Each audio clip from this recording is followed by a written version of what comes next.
بسم اللہ الرحمن الرحیم.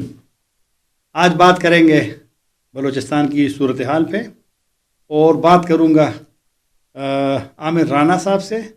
عامر رانا صاحب جو Pakistan institute of peace studies جو ہے پیپس ان کے سربراہ ہے اور ابھی بلوچستان سے وہ واپس آئے ہیں اسلام آباد. اپریل میں بھی گئے تھے اور ابھی دسمبر میں بھی گئے ہیں. تو بہت شکریہ رانا صاحب. شکریہ طاہر بھائی. سب سے اور بڑے شکریہ آپ نے ہمیں اسٹوڈیو بھی آج دے دی. سب سے پہلا سوال بالکل سادہ آسان کہ آپ اپریل میں گئے جی, ابھی آپ دسمبر میں گئے سال کے آخر میں, تو ان چند ماہ میں اگر ہم آپ سے پوچھے سوال آسان سا کہ سیکیورٹی اس وقت کیا تھی آج کیا ہے, چلو پہلے سیکیورٹی کا بتا دیں.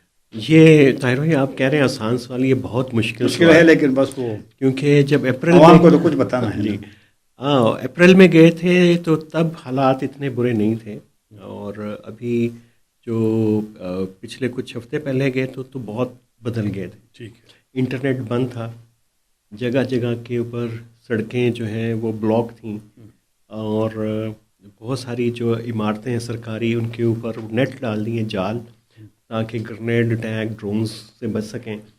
تو کوئٹہ شہر وہی صورت پیش کر رہا تھا جو گوادہ تربت جو شہر ہیں جہاں پہ انسرجنسی زیادہ ہے اسی طرح کا منظر پیش کر رہا تھا, اور ٹریفک جیمز بہت زیادہ, اور لوگ نہ انٹرنیٹ بند ہونے کی شکایت کر رہے تھے اس مرتبہ, نہ روڈ بلاکیج. ایک خاموشی, ایک شہر کے سناٹا جسے کہیں, خاموشی تو نہیں, کہ لوگوں نے شکایت کرنا بھی چھوڑ دی ہے جو بھی کچھ ان کے ساتھ ہو رہا ہے.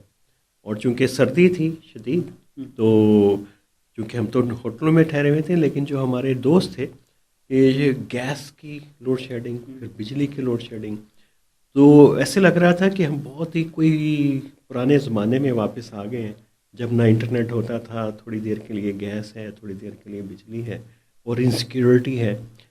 حکومت کے لوگ جو ہیں سرکاری لوگ وہ اپنے ان کے تحفظات ہیں, وہ خود ڈرے ہوئے ہیں. عجیب و غریب سی ایک صورتحال بلوچستان میں ہے اس مرتبہ.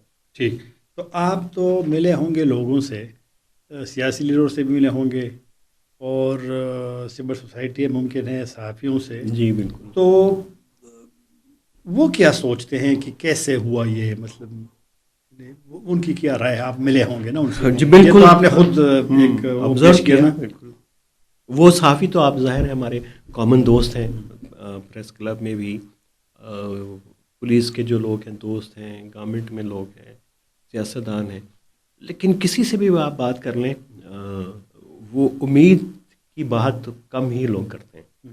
اس سے آپ سمجھ جائیں گے, کیونکہ بات کھولیں گے تو وہ کوئی مناسب نہیں ہے, لیکن امید کم ہے. آپ کے کوئی رابطہ ہوا کسی پولیس سے, سیکیورٹی اہلکاروں سے, کہ ان کا کیا موقف ہے, کیا حالات کیوں؟ جی بالکل, ان میں ہوا یقیناً, لیکن ان کو لگتا ہے کہ یہ جو کچھ وہ کر رہے ہیں اس سے بہتر وہ کچھ نہیں کر سکتے.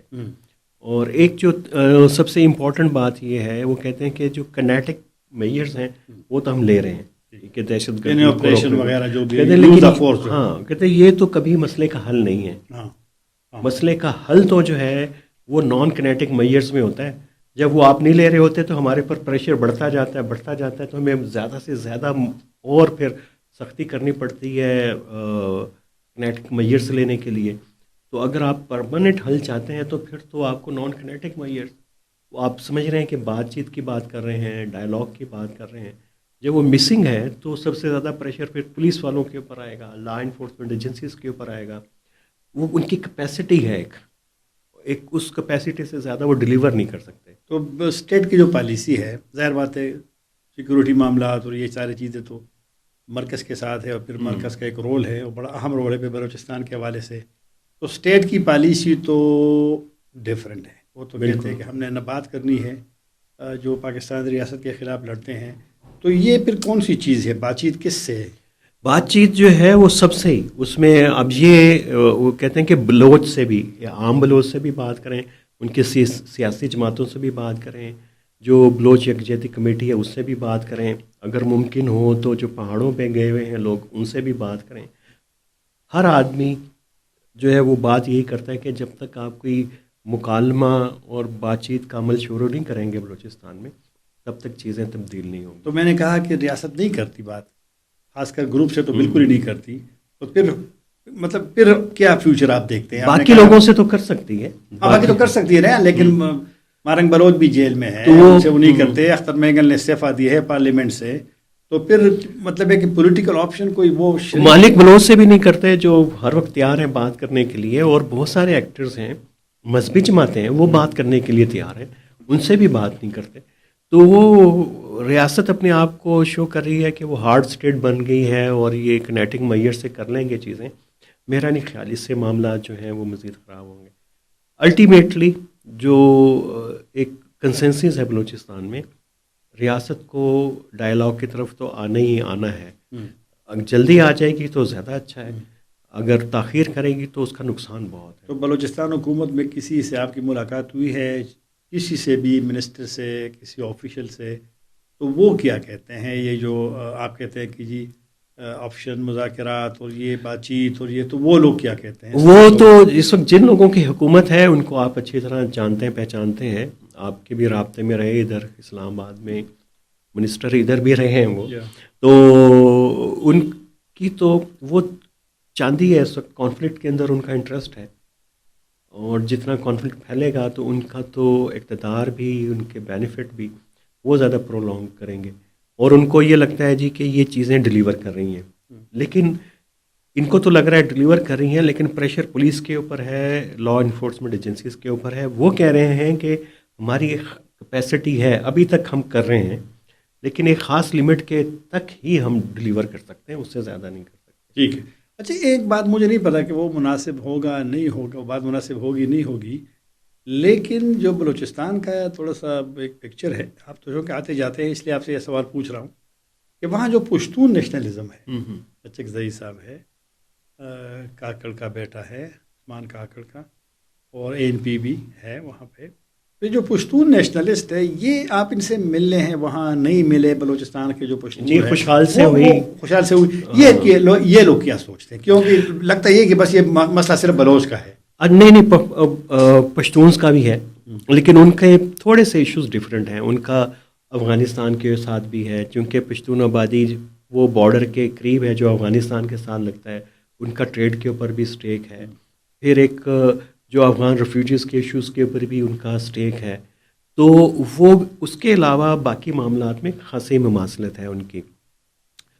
عام آدمی کا اگر میں کہوں کہ ویو کیا ہے، وہ سمجھتے ہیں کہ بلوچستانی پشتون کو ریپرزینٹ کرتا ہے خوشحال کاکڑ، اور بلوچستان کے بلوچ کو ریپرزینٹ کرتی ہے مہرنگ بلوچ. اب یہ بڑا کامن نیریٹو آپ کو ملے گا.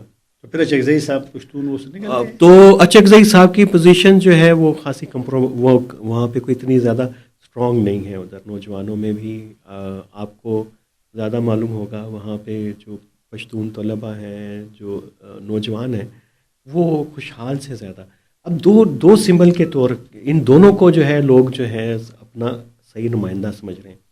ادھر سے اچکزئی صاحب جو ہیں وہ پختون یوتھ سے ڈسکنیکٹ ان کا بڑھتا جا رہا ہے، اور باقی مینگل صاحب پوری کوشش کر رہے ہیں لیکن ان کا بھی کنیکٹ نہیں ہو پا رہا بلوچ یوتھ کے ساتھ. مالک صاحب بہت تیزی سے جو ہے وہ ڈسکنیکٹ کرتے جا رہے ہیں، اپنے آپ کو الگ کرتے جا رہے ہیں بلوچ یوتھ کے ساتھ. مذہبی جماعتیں وہ سٹرگل کر رہی ہیں، JUI بہت سٹرگل کر رہی ہے اس وقت، وہ سب کو چیلنج کر رہی ہے بلوچ ایریا کے اندر، وہ مہرنگ کر رہی ہے. اچھا آخری سوال یہ، آپ کے خیال میں اگر اسٹیٹ کسی اسٹیج پہ فیصلہ کرتی ہے کہ جو بھی ایک سوچ اگر تبدیل ہو جاتی ہے، بالکل ہونی چاہیے، نظام چینج ہوتا ہے، تو شاید جس طرح کہ عمران خان نے TTP کے ساتھ مذاکرات شروع کیے تھے، تو کسی اسٹیج پہ اگر ریاست کہتی کہ ہم نے بات چیت کرنی ہے، مذاکرات کرنی ہے، تو یہ جو ریاست کے خلاف لڑنے والے جو گروپس ہیں یہ راضی ہو جائیں گے؟ اچھا وہ تو بہت لیٹ آئے گی نا بات چیت تو. اچھا آپ کہہ رہے پہلے یہ مہرنگ بلوچ ان لوگوں سے؟ بالکل، مہرنگ سے بھی بات کرنا کوئی اتنا آسان نہیں ہے، ان کی بھی گارنٹیز ہوں گی، بہت پروسیس شروع ہوگا، بات چیت کا شروع کریں گے تو تبھی بات چیت ہوگی نا، اس سے پہلے کچھ طے ہوں گی کہ کن پیرامیٹرز میں بات چیت ہوگی.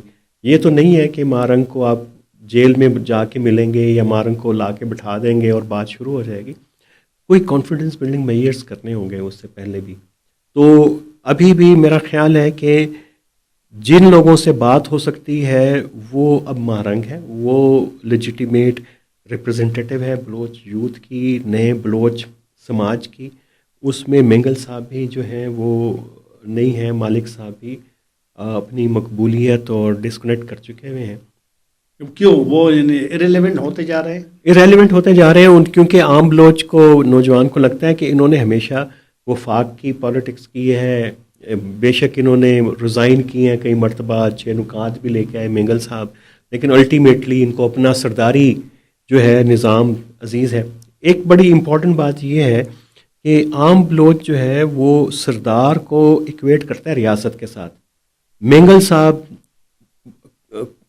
اینٹی اسٹیبلشمنٹ سردار کے طور پہ تھے، لیکن وہ چونکہ نام کے ساتھ سردار لگا ہوا ہے تو اس کی وجہ سے ان کے ساتھ سے لوگ وہ خان نواب کا جو نام ہوتا ہے اس سے لوگ چودھری اور اچھا وہ اس کے ساتھ وہ ایکویٹ کرتے ہیں ریاست کے ساتھ. اچھا ٹھیک ہے.